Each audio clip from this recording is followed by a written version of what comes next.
So what's up sa inyo mga kabingbing yo for today's video, tara samahan niyo po akong gumawa ng sinisig na isaw ng manok. So tara, let's go! At ayan na nga po, wala na pong patumpik-tumpik pa, imekos-mekos na natin yan. Siyempre pa the beginning po at didinisin po natin yan. Ayan, babalik ta rin po natin, bitu-bituan na yan guys.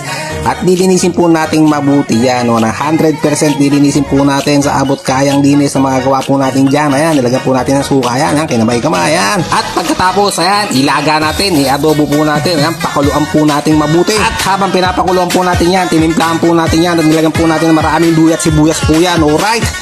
At ayan, nagprepare po tayo ng mga sibuyas dahil po isisisig po natin ang isaw po na yan para maiba naman po. At syempre hindi po mawawala ang sili, pampasarap po at gana sa pagkain, lalo-lalo na po kung sisig ang ilulutuin. At ayan, hinango na po natin. Nailaga na po natin mabuti yan guys mga idol. Ayan, pinatiktik po natin, ayan, pinatuyo ng onti. At ayan, nagpainit po tayo ng kawali at mantika po dyan para po ipipirito po natin yung isaw po na yan.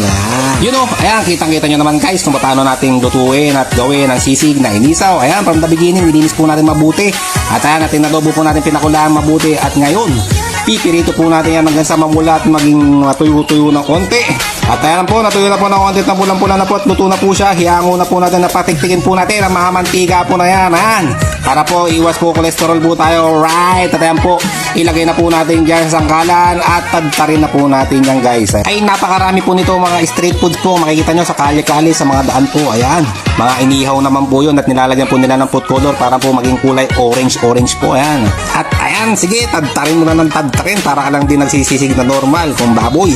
Ayan na nga po, ang the best na ingredients po natin, lagyan po natin ng mayonnaise na magnolia para po napagkasarap. Siyempre, konting mayonnaise lang po, titimplahin pa po natin yan, lagyan na po natin ng maraming sibuyas at tinadtad po natin at di po mawala ang sili.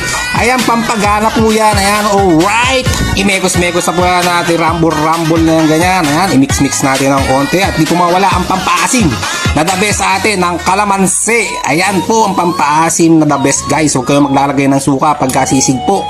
Ayan, at napagka the best pagkasisig ay kalamansi ang ilalagay mo. Ayan, imekos-mekos natin yan, halu-haluin uli hanggang sa matimpla nating mabuti at makamit ang lasa po talaga ng ating niluluto. At tikman po natin.